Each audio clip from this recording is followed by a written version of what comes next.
I, 27, female, want to start this by saying I absolutely love my youngest sister, Catherine. I have no idea what has happened in the last few days that has caused her to completely change her feelings towards me. You see, I have been raising and taking care of my youngest sister, who is currently 24 years old. Ever since our parents passed away, I was just 19 years old and Catherine was 16 years old when our parents met with a car accident while driving back from church. We were heartbroken, to say the least. Not just because we had lost them, but also because the last time we spoke to our parents, we were all fighting. Our parents were extremely controlling since the time we were born, and being the eldest child, I was literally their scapegoat for everything. I was not allowed to wear certain colorful clothes or go out with open hair, as my mother felt that it would attract boys. She would tell me how I needed to act like a girl all the time and would teach me things like to cross my legs while sitting and to not drink water directly from a bottle. I know how ridiculous this sounds, but believe me, this is what my mother was like. She would strictly check my appearance every time I had to step out of the house and would smack my hand with a ruler if I was not abiding by her rules. I remember once at a school fair, I wanted to wear a skirt just like all my friends had decided. I knew my mother would say no, so I decided to sneak my skirt into my backpack so I could later change in my school washroom and take pictures with my friends. Well, it turns out it was a huge mistake. Someone's parents, who also belonged to the church, spotted the four of us wearing skirts and complained about it to our parents. Suffice it to say, my parents were furious. As a punishment, my mother made me kneel down on the ground continuously for 4 hours until my knees were sore, and I had to beg my mother for mercy. My dad did not allow me to have dinner that night, as he felt I was being too much of a spoilt girl. He told me that I was not allowed to be friends with those girls and that he would take away my bedroom door if I continued talking to those girls. I remember crying a lot in bed that night and wishing I had better parents. As you can imagine, because of this incident, I was so traumatized that I decided to stop being friends with those girls. I didn't want any trouble. I was afraid of making new friends and I didn't want to get in trouble later. My parents were also extremely obsessed with my grades. My mother would wake me up every morning at 5 so I could study before going to school. She would sit and knit while I would try to memorize the chapters for the day. Sometimes she would quiz me from the book, and if I wasn't able to memorize, then she would slap me or threaten to not give me breakfast. This is why all throughout my high school, I had the perfect grade, so my parents could then brag about it to their church friends. Things got even worse once Catherine was born. While I was treated poorly, my sister got the best from our parents. I don't know if it was because they were tired of monitoring me and cared less about her, or if they just liked torturing me specifically, but my parents were very different around Catherine. While I was beaten up for small things, they never raised a hand on her. At first, it became clearer. You see, my sister looks exactly like my mother. The same blonde hair, blue eyes, thin lips. My mother would always point out her features and tell everyone how beautiful her second child was. On the other hand, my mother would judge my weight and monitor it. During high school, when I started putting on a bit of weight because I was depressed and I had literally nobody to talk to, my mother would poke and pinch my belly to get a reaction out of me. She would taunt me that I was too big and that when she was my age, she was the skinniest in her class, so I needed to lose weight too. Her words still haunt me to this day because I cannot imagine how my own mother could have talked to me that way. As a result, I was not allowed to eat certain food items after that, and she would cook my food without oil and salt in order for me to lose weight. The food tasted bland and was literally so bad, however, I could not even complain about it. However, Catherine had no such restrictions. Whenever anybody pointed out to my mother that I was intelligent and that I would go to great heights, She would find a way to bring the conversation to Catherine and would tell the person how her second child is so gorgeous and reminds her so much of herself on account of her beauty. This became a usual thing for her, and it made me feel really bad for my looks and weight as a child. Can you imagine how it feels to hear your parents constantly compliment one child just because they look similar to them, while I was made fun of for my weight? My mother would remind me every day that I needed to look presentable and beautiful if I ever wanted a husband in the future. Otherwise, I would remain an embarrassing spinster for life. When I was in 8th grade and my sister was in 5th grade, my mother started trying to convince Catherine to take part in a children's beauty contest. Now, Catherine has never been a confident child, hence she was understandably apprehensive about walking and talking in front of an audience. She tried to refuse, but Mother was adamant. She assured Catherine that it was going to be fun. Turns out that Catherine won the contest, and I think this was the day that changed all our lives, perhaps for the worse. After this, my mother became obsessed with Catherine and would force her to take part in multiple beauty contests in a year. My dad would support this idea as well because they were winning cash prizes, which he loved. Catherine would sometimes tell me how scary and uncomfortable she felt during these contests, since there were a lot of grown men who would stand around the stage and ogle at them. Apparently, a few of those men would even approach our mother and encourage her to bring Catherine to various auditions, which my younger sister was not at all comfortable with. Clearly, this was all my mother's dreams, and she was trying to live vicariously through her daughter. I felt so bad for Catherine that I tried talking to my mother about it, but as usual, I was dismissed before I could even finish my point.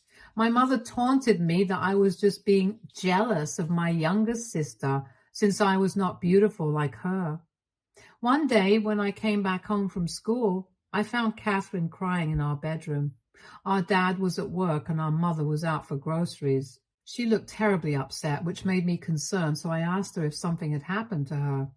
This is when Catherine starts recounting how a man she had seen previously in one of her beauty contests had been apparently stalking her at school. I was shocked when I heard her recount how the man had tried to approach her through our school fence and told her that he had always wanted to talk to her. This was an extremely disturbing situation, and I told her that she needed to tell our parents immediately.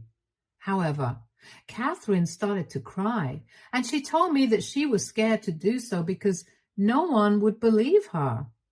I promised her that I believed her, and that I would hold her hand while she recounted what she told me to our parents.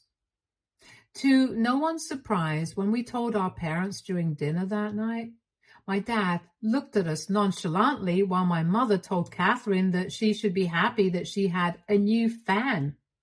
Our parents refused to take her seriously and told Catherine that she must be overreacting.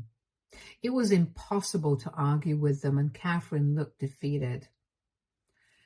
Because our parents refused to believe Catherine, I decided to take the situation into my own hands.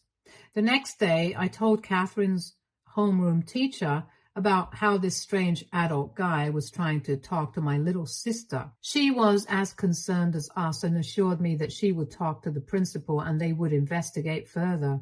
Turns out what Catherine said was true, so our principal decided to call our parents and alert them about this so that they could file a proper complaint with the police. However, our parents, instead of thanking the principal for telling them about this dangerous man, waited for us to come back home so they could shout at us. Mother told us how she was embarrassed that we had made a big deal about this, and the people were calling them to inquire about it. Dad scolded us that because of what we did, people would now assume that they were not taking care of us enough. They shouted a lot at Catherine and told her how lucky she was to be this beautiful, since she didn't have the brains to survive in this world. They refused to let us have dinner that night and sent us to bed hungry. I heard Catherine cry in hunger throughout the night. I felt so bad for both of us. However, the next day, Catherine stopped talking about it and did not want to have any conversation regarding the man. She told me that our parents were right and that she should have never told me in the first place. She also blamed me for going to the teachers about it and spilling the beans, since that further escalated the problem. Since this incident, Catherine stopped sharing a lot of things about her life with me. Although lucky for her, our teachers kept a sharp eye on her in case the man ever returned. She sort of blamed me for how things turned out with our parents. It's also important to note that my mother would constantly criticize me to my face and behind my back to Catherine, and I guess this made my younger sister respect me a lot less. She started to dislike me for being so different from her. When previously we at least had each other to share our secrets with, after the incident, she kept to her side of the room and seldom talked to me. Catherine went on to win more and more awards and made my parents very happy. She would closely monitor her food intake to make sure that she was not gaining weight, and would judge me if I ever had a pizza or a burger. As you can imagine, we did not remain close, as I grew tired of her talking and behaving like our mother.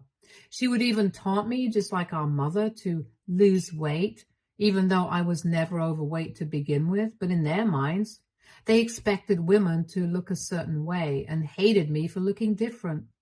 When I started wearing glasses, she would sometimes tease me about how embarrassing it was for her to have an older sister who looked like me, and that her classmates would tease her about it. As much as I felt bad for myself, I felt bad for her too, for turning into our mother. When I graduated high school, I could not wait to leave my house and finally be free at college. But it turns out my parents did not want me to pursue higher education. They started to tell me how they knew a nice church guy who was looking to get married, and that they had discussed it and felt that I would be perfect for him. Just out of curiosity, I asked them about who it was, and it turned out to be a 32-year-old guy they knew from church. I almost puked when I found out, and I could not believe the audacity my parents had to even think about this. My mother tried to convince me that being 18 was the best age for me to get married, and that I may not get such a good guy ever again. I vehemently refused and started applying to colleges so I could get out of the hellhole as soon as possible. I also took up a part-time job so I could earn some money in the meantime. When my dad realized that I was earning money, he started to insist that I needed to start paying him money for my groceries and bills, as he didn't want to house a freeloader like me. I had no choice but to agree. Weeks and months passed by, and I was not getting any reply back from college, which worried me. I knew I was an excellent student, so there was no reason why a college would not select me, but even if they didn't, I would at least receive a rejection letter. One morning, when I woke up early, I found my mother sneaking mail from our mailbox into her closet. My suspicions were up, and as much as I wanted to confront her about it right then and there, I knew she would not give me a straight answer, so I waited for her to get out of the house for errands. Later, when she left, I checked her closet, and this is how I found out that my mother had been hiding letters from my college for the past few months. I opened the letters to discover that I had been accepted into 2 universities, which almost made me cry tears of joy. One of these universities was offering me a full scholarship as long as I could maintain excellent grades. I immediately called back the college number so I could accept their offer and agreed to send all my documents. That day, for the first time in a long while, I breathed a sigh of relief as I realized that I was finally getting out of this house. I knew there was no reason to confront my mother about her hiding my letters, as she would deny it and come up with an excuse. Hence, I kept my mouth shut until it was time for me to move away to college. Unfortunately, my mother found out that the letters in her closet were missing and immediately confronted me about it. She didn't even try to deny it, as she directly asked me if I had found the letters, and I replied yes. She then started to shout at me for going through her things and told me that I needed to drop this idea of going to college, as this is where girls go to get pregnant. I laughed, hearing how ridiculous she sounded, as she then continued telling me that I needed to find a guy and settle down, as nothing is more important for a woman than becoming a mother. I told her firmly that I had already been accepted into college with a full scholarship, so whether I liked it or not, I would be moving. She was furious that I was trying to rebel against her. Later, when Dad came back home, she complained to him about me telling him how I was trying to sneak off to college behind their backs. He joined my mother to shout at me and demanded that I call back my university and reject their offer. I refused. So then he told me that I needed to empty my bank account and pay him every penny I had saved up in the account to pay him back for taking care of an ungrateful child like me all these years. I told them that there was no way that I would give them any more of my money and that I had worked so hard to save up for college so I could survive on my own. This infuriated my dad, and he asked me to get out of his house. Now, these are words that no child would like to hear from their parents, but that was the reality for me. At the age of 18, I was kicked out on the streets. Throughout our fight, Catherine refused to speak up for me or offer me any help. I mean, I knew she could not do much, but I still thought that as my sister, she would have my back, but she clearly didn't. As a homeless person, I decided to reach out to my pastor for help. He was surprised to hear that my parents had thrown me out and immediately helped me get in touch with a local shelter. The shelter provided me with a temporary place to stay and connected me with resources to help me out. And despite how tough this was, I was still happy because I knew that this was just a temporary thing until I could go away to college. I continued to work and save as much money as I could throughout this time. My situation did not go unnoticed, and many people from our community reached out to our parents to shame them. My pastor gave them a stern talk about how terrible they were as parents. I guess this is why my parents must have started to feel guilty, because they tried to get in touch with me and asked me to come back home. Dad told me that I would have to pay a small rent fee to him, but otherwise he was fine with me moving back home with him. I refused and told him that I would rather sleep in this shelter or on the streets than ever share a roof with him and Mother. I stuck to my words, and in a few months, when I finally went away to college, I knew that our relationship was completely done. And this is why I had not talked to my parents in a year, and Catherine didn't have a phone of her own, as our parents refused to get her one. So I had no way to stay in touch with her. One night, I woke up to several calls from an unknown number. When I picked up, a nurse told me that our parents were in the hospital, and I needed to come down immediately. I asked them if Catherine was okay, and they told me that she wasn't in the car, but that she was badly shaken up. I had to take a bus to go back home, and it took me a few hours to reach the hospital. I guess Catherine was alone during this time, because the moment she saw me, she screamed at me about being late and how selfish I was to not even be by our parents' side as they were dying. I tried to tell her how my college was quite far away and it's not like I could just fly here, but she wasn't ready to listen. Later, when we talked to the doctors, they told us that our parents were in critical condition and there was a high chance they might not recover. Hearing this, Catherine broke down crying while I held her and tried to be strong. I know I didn't have the best relationship with my parents, but I still didn't want them to die. Catherine was clearly a mess, and I did not know how to handle the situation alone. A few days later, our parents passed away in the ICU. All our parents' friends helped us organize the funeral and made sure to support us during this difficult time. After the funeral, our dad's lawyer informed us that he had named Catherine to be the sole inheritor of the house and their bank account. I was not surprised by this, because by then I already knew who the favorite child was. Catherine didn't even blink or question why our parents had left her everything. However, since Catherine was just 16 years old at that time, she could not stay on her own. And this was a huge problem, and she got scared that she might be up in an orphanage. We didn't have a lot of close relatives who were ready to take in Catherine, so I decided to step up. And this is why I had to drop out of college in order to take care of my minor child. Looking back, I was a fool to do so. But at that point, as an older sibling, I had no choice. I could not just think about myself. I needed to think about Catherine also. While she continued to study in high school, I decided to get a job so I could earn my own money. Not a lot of companies like to hire an adult without a degree, but lucky for me, some of the people in my community helped me out in getting a job as a secretary. In the beginning, I wasn't earning well, but over the years, my pay has increased significantly. During that time, I spent all my days and nights taking care of my little sister and making sure that she had everything.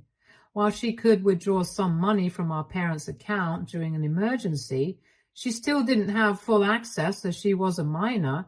So whenever she was short of money for school or extra expenses, I bore them without any complaints. After graduating high school, I encouraged Catherine to apply to universities, expecting that she could get a degree, unlike me at least. However, all my dreams were shattered when Catherine informed me a few months ago that she had been secretly dating a guy for the past couple of years and they had decided to get married. I was shocked, to say the least, because I had no idea that my sister, who always looked so innocent, even had a boyfriend to begin with. I was also confused about why she had kept it hidden from me after our parents had passed away. But when I questioned her about it, she told me that she didn't think it was that much of a big deal. She then went on to say, without missing a beat, how she would love for me to organize her wedding since I had such good taste. I was surprised that she wanted me to be involved since she never liked the way I dressed or my hairstyle. However, I thought maybe my sister had grown up and this was a chance for us to bond. Throughout the wedding planning, whenever I would tell Catherine that I wanted to meet the guy, she would come up with an excuse about why I couldn't see him. One time, I put my foot down and demanded that I needed to meet the guy she was about to marry, so she let me talk to him on the phone. He sounded decent, so I knew this was very real and was in fact happening. He told me that they had been in a long-distance relationship for a few years, and that was the reason why I had never found out about it. Catherine and her future husband told me that they were having a wedding in his city, so it would be convenient for his parents, and that he was going to fly us both out there. He assured me that he was grateful for me to plan the wedding for him and organize everything since he didn't want Catherine to worry. I felt this was really sweet of him. Yesterday, in the early morning, I could hear some scuffling as I woke up to check out the noise. I noticed Catherine tiptoeing her way around the house as she got ready. I also noticed that she had her luggage packed. Having just woken up from sleep, I was confused for a moment, so I looked at her curiously. When I asked her about where she was going, she jumped in fright as she had not seen me standing silently in the stairways. I asked her if something had happened, and she turned red in embarrassment as if she was trying to hide something from me. She then looked me straight in the eye and told me that she had hoped I would not have woken up, since it would have made things so much easier. I asked her what she meant, and she went on to tell me that she was leaving. She told me that now that she was getting married, she didn't want to live in this house anymore. My eyes widened in surprise as I searched her face, trying to decipher if she was pranking me or not. I asked her what about her house, and she replied that she had already contacted a real estate agent and given them a copy of her keys so they would be showing it to potential customers. I then asked her what about me, since she was doing all these things without even giving me a heads up or discussing it with me. She shook her head and told me that there was nothing for her to discuss and that she knew I would overreact, which is why she wanted to silently walk away from me. I don't know why, but hearing her hurtful words, my eyes filled up with tears, which only made Catherine more irritated, I guess. She continued to tell me how she had hated living with me all these years, and she never really considered me as her sister, which is why she didn't want her future husband to meet me. I asked her, what about the wedding? And she laughed, telling me that I was ridiculous for even asking about it because I should know my place and that I was just an unwanted trash in her life. She then informed me that her cab was waiting outside to take her to the airport, so she didn't have time to answer any of my questions. Before closing the door, she told me not to ever contact her again and that I should move out as soon as possible so that the house could be sold in time. After she left, I remember sitting down on the floor and just taking it all in. For a moment, I felt like I was in a bad dream, but this very much seemed real. I started to cry as my heart broke, knowing that my sister, the only family I had left, hated me as much as to discard me now that she was clearly done using me. I had given up my scholarship, degree, and dreams to take care of her, and she had tossed me aside like I meant nothing. In a fit of anger, I decided to call the wedding florist and singer to cancel their appointments. I had been paying for them as a gift to my dear sister, but now that I knew I wasn't invited, I felt no obligation to continue. I know my sister is in for a surprise since she won't be able to rebook them, especially the singer, who will likely get booked up. She's probably going to call and shout at me, but I don't care. I am so hurt by her betrayal. I just don't understand where I went wrong in my life. Did I do something to make my sister hate me so much? AITA for being petty and trying to get back at my sister after being uninvited from her wedding? Update 1. Hey guys, so I feel much better after reading all your stories. Thank you to everyone who reached out to me in my personal DMs to check in on me. I promise I am doing much better now that I know I'm not alone. To everyone asking as to why I sacrificed for my sister, I do blame myself. As the oldest, I thought this was what I was supposed to do. I think it would have been better for me to continue getting my degree, and Catherine should have lived at an orphanage, but now it's too late to regret. I feel like moping about my decision years ago is not going to change anything. Update 2. Okay, so as expected, my sister called me to yell at me for canceling her florist and wedding singer. At first, I didn't pick up her call, but after her persistently calling me, I decided to pick up. She told me that apparently I had no right to cancel them without at least giving her a heads up, and that she could have paid for them instead. I laughed and told her to never call me back again, as I had done exactly what she deserved. She continued to tell me how both she and her fiancé think that I'm extremely selfish and that is why our parents never loved me. Before she could speak further, I disconnected the call as I felt so pissed hearing her words and blocked her immediately. I have no idea how she has the audacity to be angry at me when she literally abandoned me and asked me to move out while I spent years of my life sacrificing and taking care of her. How can some family members be this ungrateful and vile? I'm just done with her. I don't care if her man brainwashed her or she has always been this way. She can do whatever she wants. I'm done. Update 3. Hey everyone, it's been several months since I last updated here. I just wanted to let you know that I moved out of my sister's place and I'm currently living in a rented apartment. I have blocked my sister from everywhere and she doesn't have my new address, so there's no way that she can ever disturb my peace. I have no idea about her life, but as much as I am angry with her, I wish her nothing but the best. A lot of you all pointed out to me how our parents are to be blamed for traumatizing both of us, and this is exactly why I don't hate my little sister, even after everything she put me through. I know she will get her karma, and when she does, it will be on her own. I'm concentrating on taking care of myself and focusing on my skincare and job. I have started to go out for mini self-dates, which brings me a lot of joy. I've been reading self-care books and joined the gym. I am mentally much better than I was a few months ago. I think I'm going to be just fine. Thank you to anyone who stuck by me through this wild ride. Stay tuned for more stories from our girl relationships.